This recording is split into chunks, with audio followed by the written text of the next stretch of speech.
Hello Reddit readers. Today we have the next most interesting school stories on the timeline. I will not detain you anymore. Put a like and subscribe to the channel of pleasant viewing. Story 1 from user Nelwo. Well, I was the smartest and smarter kid in class because I started doing research junior in high school for a professor. Everyone, including myself, expected me to become a famous doctor, surgeon, or researcher, changing and saving lives.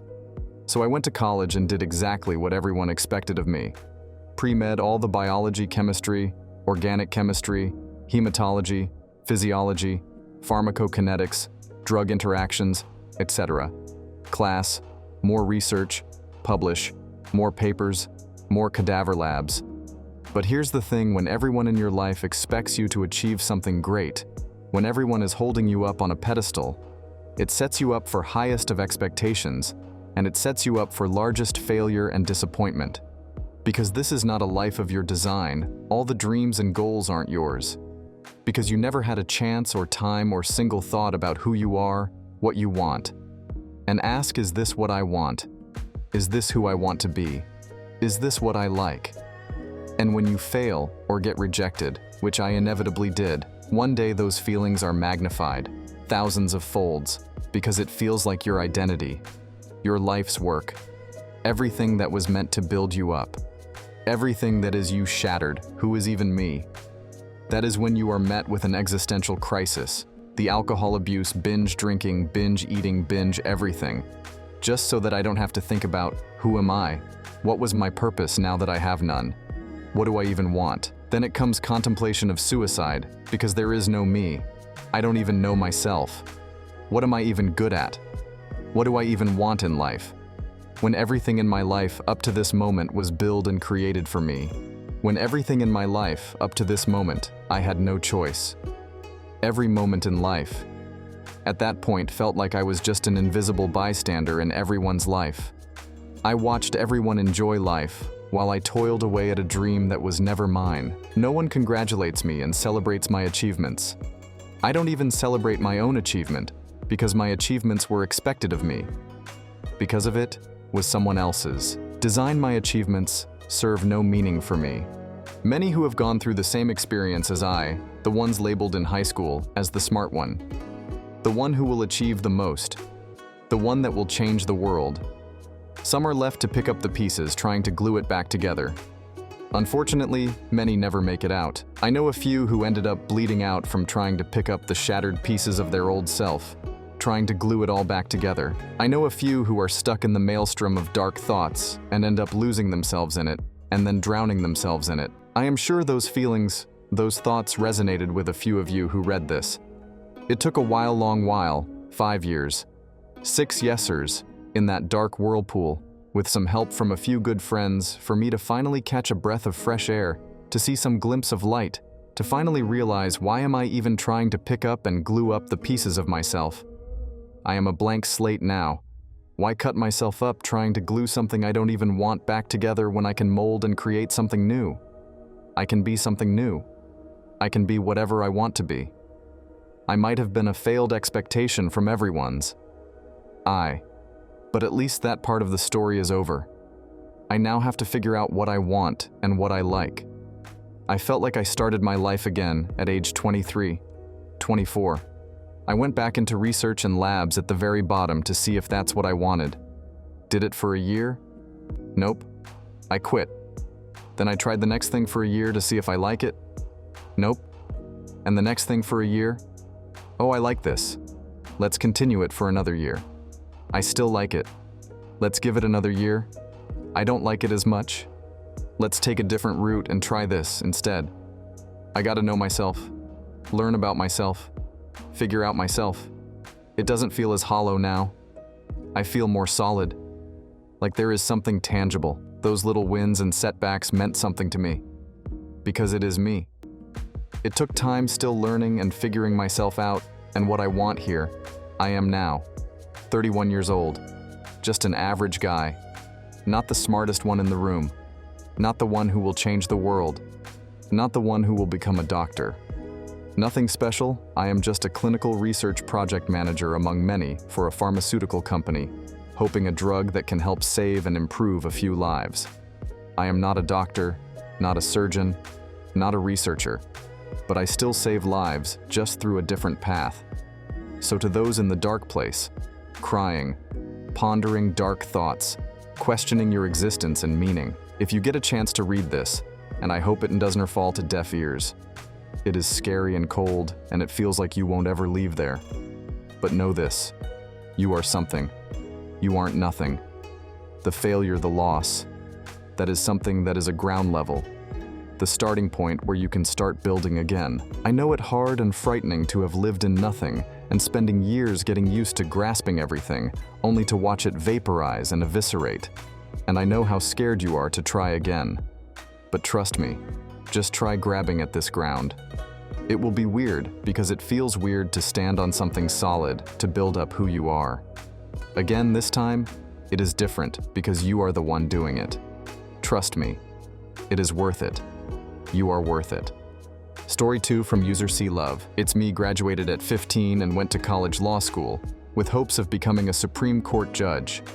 I won Miss Los Angeles at 19, but I didn't compete for Miss California because the timing would have meant missing all my finals. One of the prizes for Miss LA was a modeling contract in Japan. But I didn't go because I heard stories of models getting sex trafficked. I saw what a scam the US legal system was. Whoever has the most money wins. And I actually cared about justice. Boy law is the wrong field for that. I moved to the Caribbean for a summer to chill and figure out my next move. I decided to work as little as possible and enjoy life. I did commercial acting. A few jobs a year was enough to live on. I went to beaches a lot.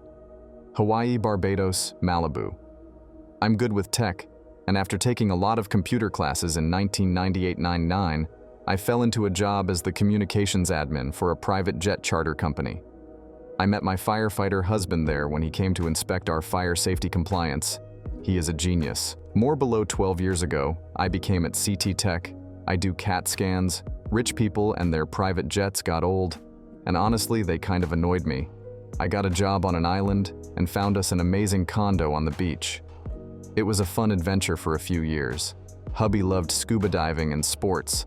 I had a beautiful paddleboard. My genius husband. He watched Rescue 911 as a kid, and he decided that was the job for him, sitting in the station with a bunch of other guys shooting the breeze. And so he became an airport firefighter. They get all the hero glory with none of the risk. He doesn't run 911 calls unless they are calling from within the airport. And even then, the city guys arrive to do transport because he has to stay at the airport. He spends most of his time at work, napping, or on the internet. He gets paid nearly $2K per shift. Genius. I am staying home now. I like baking, cooking and growing vegetables and herbs for our meals. Sometimes I'll work a few per diem shifts, but not often. We live a few minutes away from the beach. I made nice food and dessert treats for my genius husband to bring to the station. The others guys ask if I just make him food and fresh bread. All the V time he smiles and says yes. So that's what happened to the smartest kid in my class. She's a happy housewife now. Story 3 from user Hopeful Edition 7834. I think I was the smartest kid in my class. I was in the top few percent in the country in a thing called competence test, both in linguistic and mathematic part.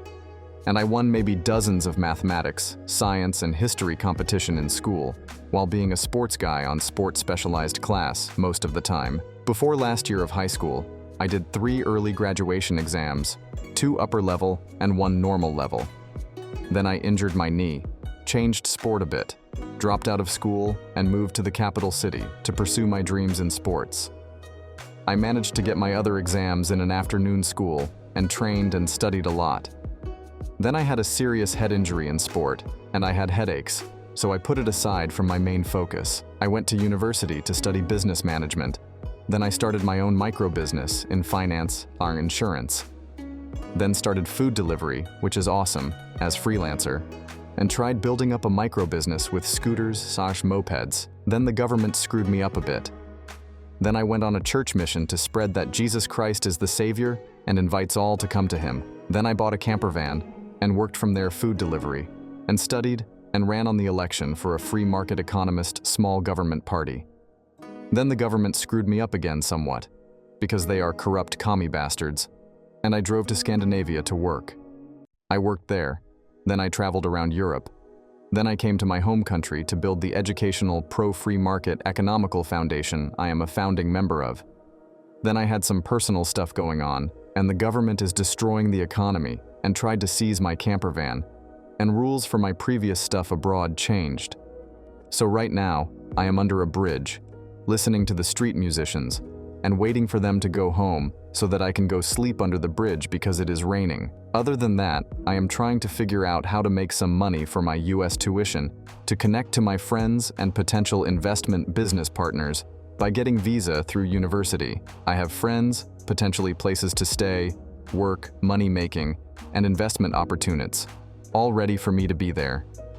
But I have mixed feelings as my country is on the edge of falling apart, having one of the highest food prices, and government is taking businesses, putting extra taxes on people, and building an AI face recognition street camera system, and prosecuting my fellow pro-free market foundation party members. My last months were a huge internal fight about whether I should leave them and move to the US, or I should stay longer to serve these poor guys over here somehow. Sorry that it is long and personal. I wrote my thoughts as they came. Story 4 from user Eliana 2005. She dropped out about 6 years down the line due to constantly being pressured and expected to achieve high grades. This girl possibly had ADHD and autism, and I'm sure many others with either of those might very clearly understand the curse of being a gifted child. Before I continue further, I need to elaborate how the UK school system works. It'll make it easier for people to understand who don't live within the UK. Typically from age 4 to 11, children will be in primary school up to year 6. Then you have 11 to 16-year-olds, whom will be in secondary school, high school, etc. up from year 7 to 11. After that, you have college 6th form, which is usually another 2 years. Although I believe it's possible to be there for longer. I wouldn't know personally. And then after that, you can go to university if you wish. Anyway, after age 11, she was completely destroyed. She'd just entered secondary school, and her confidence was visibly shattered. She felt exhausted, and all she wanted to do was get to the end of each day so she could go home and go to sleep. It was very notable, she'd just gone silent in lessons, and in general, she also never received the support she very much needed. Either, after all, she'd historically achieved very high grades since they were above average. No one believed that she'd need extra support to learn properly. Then around year 10 and 11, COVID hit us all. And I think it's fair to say that didn't make things any easier. I believe that this ultimately made things worse as soon as we all started to transition back into school life. After all, having all that time off must have been relaxing. But of course, I'd only be able to assume that after so long away from school, many autistic people forgot how to mask.